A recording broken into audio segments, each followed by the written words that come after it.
Welcome to Winning the Game of Life. I'm your host, Shawn Chhabra. Today I have a very special guest today. His name is Omar Zenhom, and he is co-podcaster. His podcast is a lot more popular than mine, and that is the $100 MBA podcast. Welcome to the show, Omar. It's great to be here, Shawn. Thanks for having me. Wonderful, wonderful. How about we start with your little background, because a lot more people know you, but maybe there are some of my listeners who may not have heard of you. Sure. I actually started out as an educator. I was a teacher for a very long time. That's how I started my professional career as an English teacher. I taught English as a second language, and I taught at the high school level and then university level later on. I was then a middle manager and a teacher trainer, and was like a head of department of the university I was teaching at. Was a great experience, but along the way of being in education, I started building businesses online on the side just to see if I could do it. And then about 3.5, 4 years ago, I decided to make the leap and become a full-time entrepreneur. And I left my career in education, and I started a program called the $100 MBA, which is exactly what it sounds like, a $100 MBA education. And we have a podcast, like you said, called the $100 MBA Show, which is a daily 10-minute business lesson podcast that we were fortunate enough to have some success with. We've won Best of iTunes last year, and had a great, last year or so. We're on episode 430, still going strong. And along the way, last 2 years ago, we started a software business as well called Webinar Ninja, which helps people. It's a platform, a webinar platform that helps people create webinars and run webinars using our platform. So that in a nutshell is me. I'm an educator and an entrepreneur, all rolled into one. Very nice, very nice. Congratulations upon all this success and following all this path. I mean, it's a leap of faith, like how you change from that conventional education field to this just online teaching. Yeah, it was a huge leap of faith, and I'm not going to lie, it was very scary. But I realized at some point that if not now, then when? Like, I need to start realizing that I'm not getting any younger. And and I'm happy that I had my experience in education because it informs my career as an entrepreneur now. But it's never easy, and you're always going to have to take a leap of faith at some point, because you can plan and you can think about it, but at some point you're gonna have to execute. Yeah, the other day I was interviewing Neil Patel, that internet entrepreneur. Yeah. And he was saying, he was suggesting if somebody want to start a business, they should start as soon as possible, because the liabilities are limited and less when they're younger, and they can just, if they're not succeeding in one direction, they can tweak it and take it somewhere else. Yeah, worst case scenario, your expenses are very low. You can live on very little. You can still live with your parents or with a friend or with relatives, and it's still acceptable, So, yeah, I definitely would agree with Neil. So what kind of a struggle you really did when you moved all the way from conventional education to this $100 MBA system? For me, my biggest struggle was understanding how to structure my work. So, in education is highly structured, they give you exactly the curriculum that you have to teach, exactly when you have to teach, which classroom you're going to be, when the exams are, you're going to teach these particular students. There's no surprises. It's very structured. It's, it's very regimented. As an entrepreneur, you're going to have to create your own structure. And it took me some time to create my own structure, because often when you're new, you're just you work on something for a little bit, it's not working, you change gears, you work on something else, and you're never consistent. And my number one piece of advice to anybody who wants to have any success in anything is that you have to be consistent. Even if it's not getting you results immediately, you have to keep going and keep moving forward and be consistent with your work. And that includes time and effort. So if you're going to spend 4 or 5 hours working on your business every day, then you need to do it every single day. Don't skip a day. Don't skip a week. To skip a week, it's going to be really hard to start up again. Just like, exercise, for example. If you skip a week from the gym, it's going to be very hard for you to go back. So how you teach like this 10-minute a day, like who are your real prospects? Like you're teaching like the people who are already in business or entrepreneur, or the people who just came out of high school, or Yeah, people so who don't know where to go? that's a good question. I mean, the majority of our students are people that have small businesses that are probably in the first year to 3 years of their business. They're looking to grow their business, or looking to maybe go beyond just by themselves. They want to start hiring people. They want to start expanding. We also have a group of people that are thinking about this idea of becoming an entrepreneur, whether they're dabbling with a part-time as they have a full-time job. And then we have a small cohort of students that are currently doing their MBA, and they're realizing, oh, maybe I can learn a bit more about business through this podcast than my actual program, which is interesting because a lot of our iTunes reviews reflect that. They say, I've learned more from your show than I've learned 3 years in an MBA program. And the reason why it's 10 minutes is because, just again, from my years of education, I realized that we all have attention spans, and it's not only important for us to pay attention and to understand the information, but it's very important for us to retain it. Like if I tell you a 5-step program and it takes me an hour to tell you about it, you're going to forget what step 1 is. So if I keep it to 10 minutes, it allows me to keep it concise. You can remember all the steps, you know exactly what to do, and it's effective because it's just one little thing, so you can go ahead and implement. And there's more tomorrow. Don't worry, tomorrow we'll do more. But the whole purpose of the show is for you to learn, implement, come back. And that's what we want to do with the $100 MBA show. Oh, so you don't expect people to be listening like 20 podcasts, 20 of these 10-minute in one day?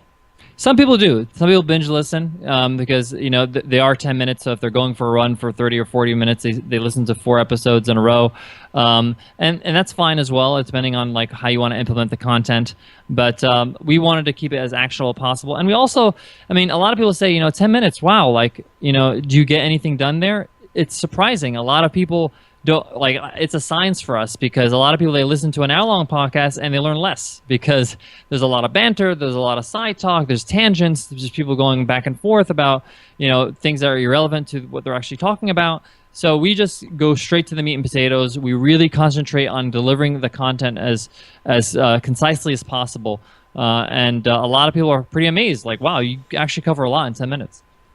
So, of course, this podcast is free, which is 10 minutes, but what is the real, like when the people pay, what do you deliver on that side? Sure. So we have a program called the $100 MBA, and it's a membership program where they pay $100 for lifetime access to over 180 video lessons. We have 8 core courses. We have 5 extracurricular courses. We have interviews with experts, people like Gary Vaynerchuk, the late Scott Dinsmore, and things like that. We also have a community, so people can join our community forum as well as our Facebook group. There's workbooks, so that's what they buy when they go to the $100 MBA. So often people come to the $100 MBA or join the $100 MBA through the podcast. So they're listeners of the podcast. They really enjoy my teaching style, or they really enjoy the content. They build trust with me, and when they want to take it to the next level, they want to really start building. They join the $100 MBA. So generally, like, what kind of entrepreneurs are those? Like the restaurant people, or what industry generally? So we focus on small businesses, so people that are usually businesses of sizes of 1 person up to 50 people, and that could be online or offline. So we do have students that have restaurants, we have students that have yoga studios, we have students that are purely online businesses that sell courses or sell consultancy, or they're web developers or photographers. So we deal with small businesses, but the lessons that we teach are applicable to online and offline. That's so nice. Now actually I'm still trying to understand, like, as an educator, how you compare the real MBA, or I should not compare with the real MBA, I should compare with the conventional education, or maybe higher education, Right. With the education with you. So people really have to know if they want to go in business, then only they should come to you, and other people should, like, let us say somebody want to be a professor in the university or want to be a scientist, right, or something. They must go to conventional school, That's So a good question. I mean, and we actually did an episode about this on the $100 MBA show. And my recommendation is if you're going to business school to become an entrepreneur, I think it's a waste of money. And the reason why I say that is because that's what I did. I went to Wharton Business School for a semester, and then I was advised by my professor to drop out. He told me, you don't need to be here. If you want to be a great entrepreneur, you don't need to be in business school. The reason why people go to business school is so they can become a middle manager at Goldman Sachs or Morgan Stanley. And that's really why MBAs were created. If you look at the history of business school, they were created so they can create great managers for the industry. And it was really a management degree. And the entrepreneurship only became a focus when it's become popular in the last 10, 20 years. But I highly recommend people to go through the MBA experience if they would like to move up in the ranks and become a great manager at a great corporation, a Fortune 500. It's a great path. But if you are, making a career change and you're making a shift in your life and you want to start a business and you want to build your own thing, business school doesn't have a monopoly on that information. You can learn business through books, through programs like the $100 MBA, through experiences, and you can save a lot of money and time if you want to learn how to become a great business person through those mediums rather than going to get an MBA. So in other words, like for example, somebody is interested in carpentry and they just want to make just do some woodwork. They go to trade school in place of going to the real university, and they just start working and start. It's a great example, yeah. So more or less at a different scale, at different level, your education is more like a trade school at a higher education level. Is yeah, I would say we're vocational. Yeah, definitely. Okay, so do you guys give any certification or anything? Nope. And that's kind of like the whole theme of the $100 MBA is that the reason why you don't need to go get an MBA, because the reason why people get MBAs is because they need that piece of paper to get a job or to get permission to say, hey, I'm qualified to get this job. And you don't need any piece of papers if you want to build your own business. So, you just, people that come to us are really just hungry to understand how to build a business, how to understand finance or sales or marketing. And they just want the information so they can use it to build something. When I saw your podcast and your website the first time, there are very few things I saw and I say, hey, no, I wanted to do that. So I said, no, don't worry, I'll start $99 PhD or something. Nice, I love it. So it's my idea, okay? We can share it, Shawn. Don't worry about it. Yeah. So no, I'm really happy that you are succeeding in that. Thank you. And I think you work with Nicole. So who is Nicole? Nicole's my business partner. She's also my partner in life. She's my fiance, getting married very soon. So she's everything to me. We were best friends. And I can't imagine building what we've built without her. I always say she's 51% of the reason why we're successful. She is a great person to just kind of help me stay focused, as well as be a great supporter. I've never been with anybody in my family that's been so supportive. That's not to say my parents are very supportive people, wonderful parents. I've had a great childhood and upbringing and great siblings as well. But it's great to share that journey with somebody that understands what you're trying to do. So there may be some people on the fence, they may be thinking if they should work with their spouse, with their girlfriend, fiance. Do you recommend them? Like in America, that's not the trend. Like even me and my wife, we are self-employed. We have a wholesale computer business.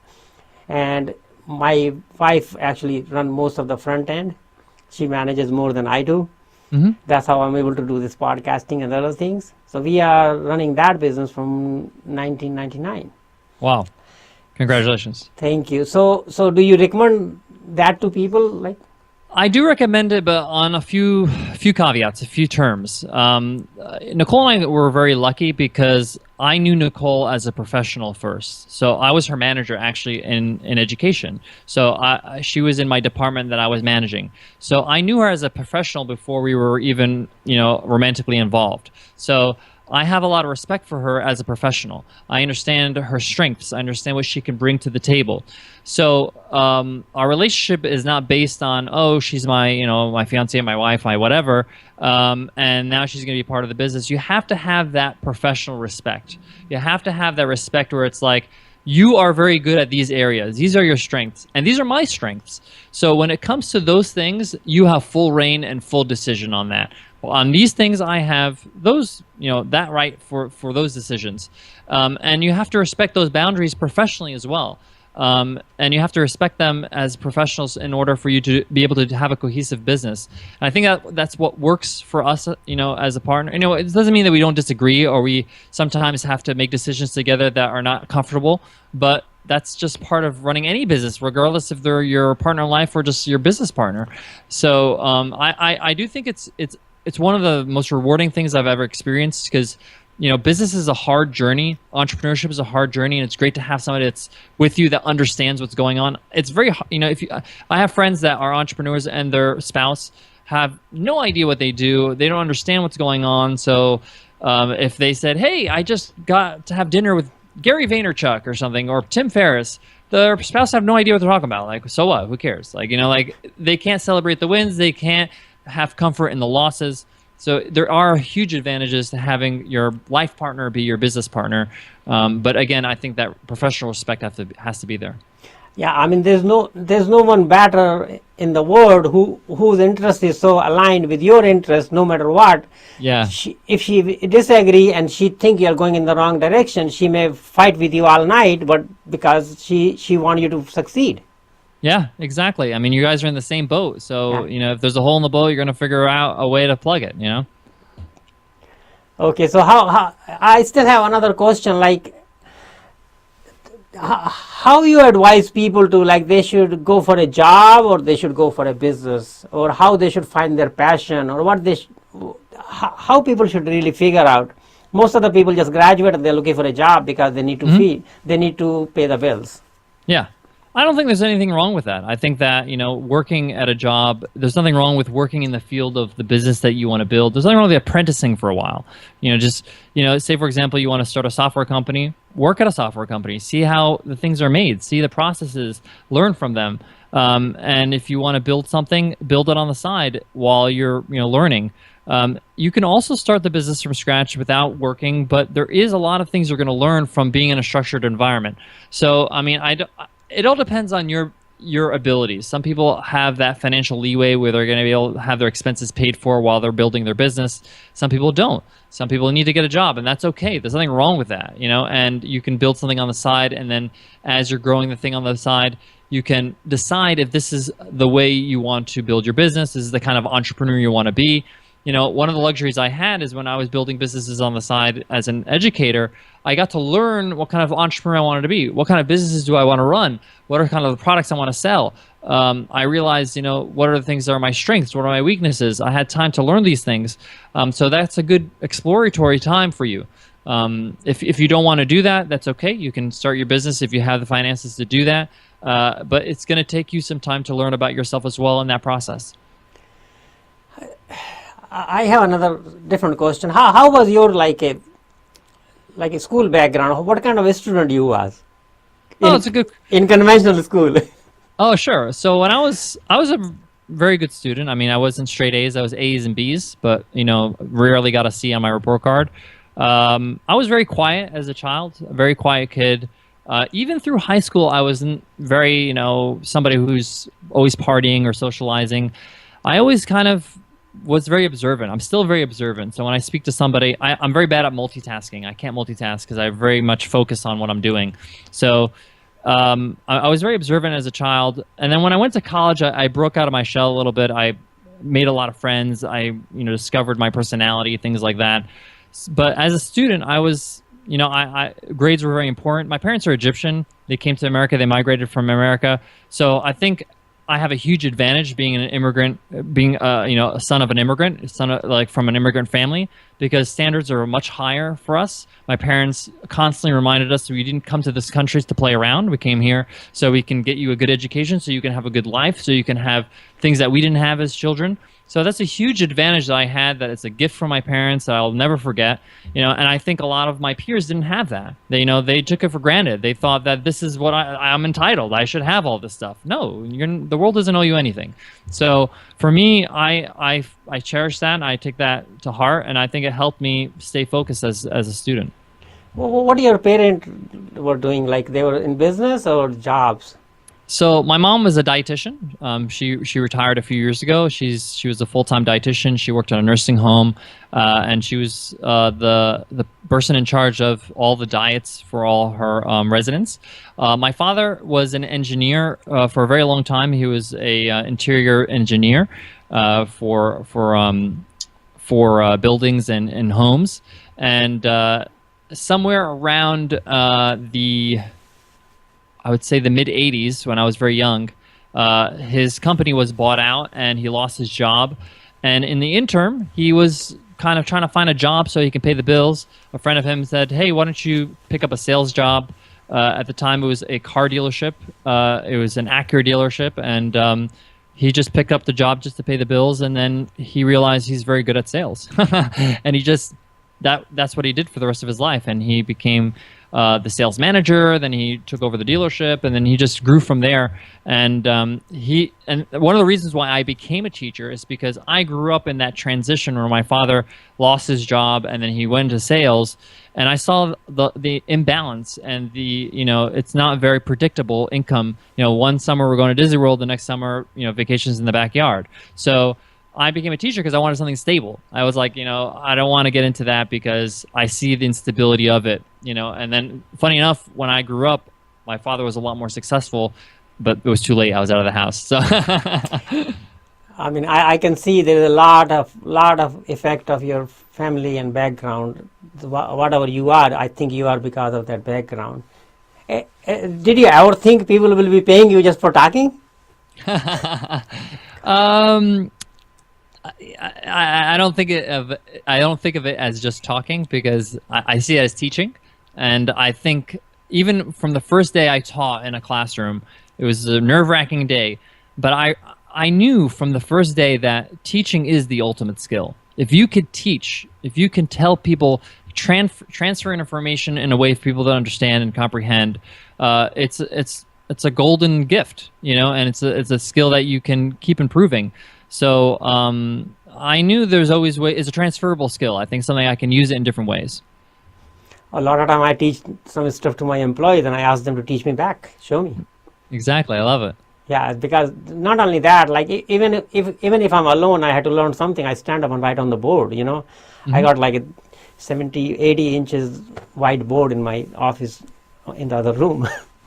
So I write a lot. I just believe in, like, even if my wife asks, "Oh, bring this grocery, that grocery," I write on a piece of paper and then I throw the paper. You don't need the paper anymore. Right. Yeah. So we are like close to the end of the show, but I still want to ask 3 or 4 more small questions. Sure. So do you recommend people to read a lot of books, or do you just say no need to read the books anymore?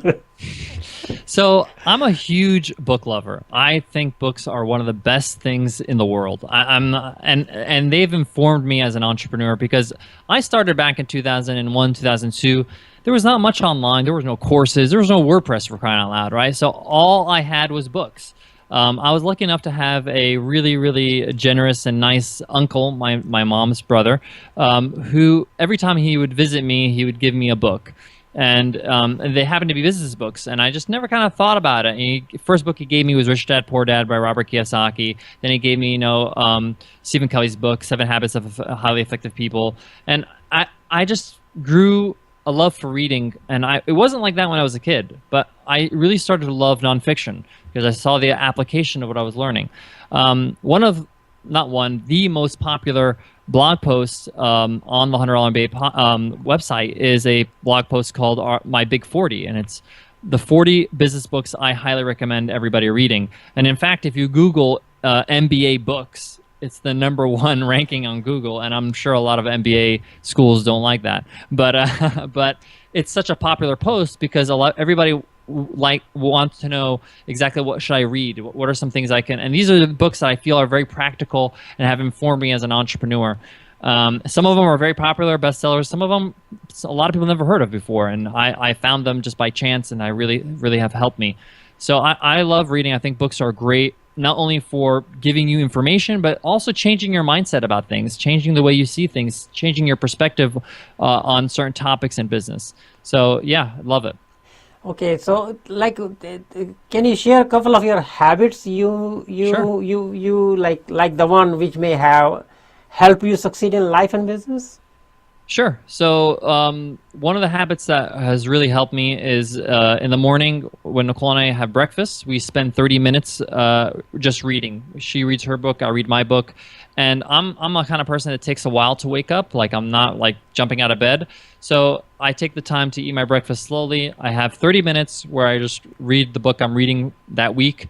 And what's great about that is if you spend 30 minutes every day, within a week to 10 days, you finish a book. And then that means you're reading like 3 books a month. That's probably more than a lot of people have read in a lifetime, right? So that's been a great habit because it kind of clears my mind. It puts me at peace before I get started.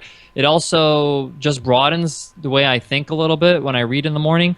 And then my immediate habit that I do right after breakfast is I work on creating content first. So I don't recommend anybody doing any kind of consumption, meaning checking emails or watching videos, dealing with customer service. You want to use your best energy in the morning in creation. So I record the podcast in the morning. First thing I can do is record the podcast, whether that's or writing a blog post or working on the product that I'm creating or whatever it is. So I would dedicate your morning, the beginning where you have your best energy, all your creative juices are in full force to creation and not consumption. Any other last minute advice for my listeners and viewers? Most of them are either like an entrepreneur or they are small business entrepreneurs, and about 1/3 of those are actually women entrepreneurs. Nice. So my last piece of advice is that you have to have a long-term view as an entrepreneur. I think that it's a very comforting thing knowing that you have some time. That doesn't mean that means you have to be lazy or like you not have any drive, but it also helps you to be a little bit patient. Anything that's worth anything of significance takes time. It takes a long time to get there. I mean, any story of any kind of success. Let's take a look at, I don't know, Rocky, for example, the movie Rocky, right? There's a lot of work it takes for him to get to the point where he's a champion, right? We see the training montage. It's like 2 minutes on the movie, but it's years of training, right? So just take that in consideration when you're building your business. Think about where you want your business to be in a year from now, 2 years from now, 5 years from now. A lot of people don't like, well, I don't even know what that. Yeah, you have to conceptualize. You have to conceptualize what it looks like in 5 years. What does a successful business look like to you? Does that mean 500 employees? Does it mean 5 employees? Does it mean, you traveling the world? If that means traveling the world, then you need to build a business that will allow you to do that. So you have to kind of have more of a long-term view and not just, I need to make money right now. So much wisdom. You are so young for that, I'm not that young, man. I'm almost 36. I was not even speaking. I was lost. I was just trying to digest that for myself, Thank you so much.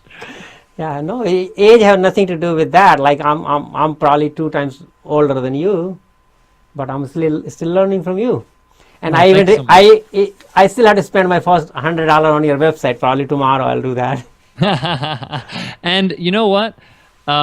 It's funny that you say that because I always think that, as a piece of advice, I always think that one of the most comforting things is that if you want to be great at something, you can't be great at everything. You have to focus and be good at what you can be good at. Focus on your strengths and just become a master at that.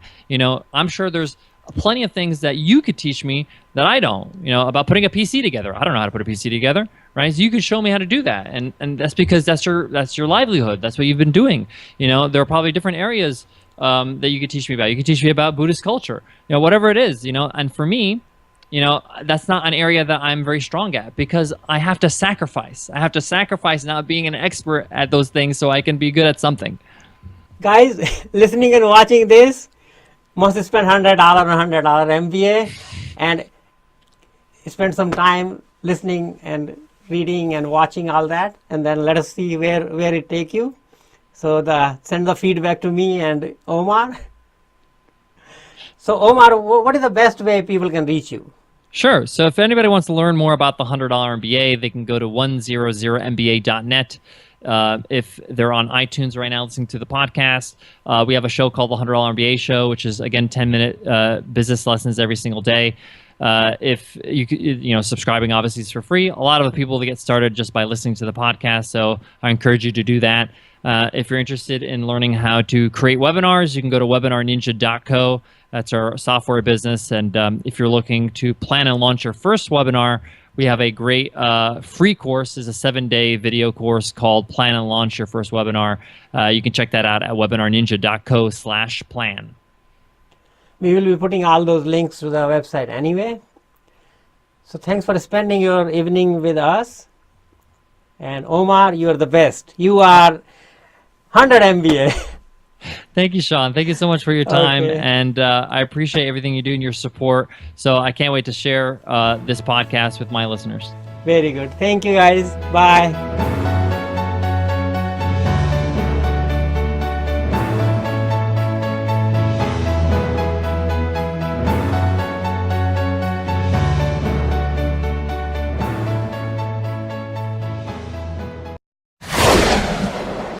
Do not throw that old phone away. Your trash may be hidden gold. We want your old device and will pay top dollar for it. Our process is as easy as 1, 2, 3. We offer no obligation sales. If you have a problem with the price that we gave you, we will return the device to you at no charge. Fast payment, free shipping, free data wipe, risk-free transaction. Buybackqueen.com.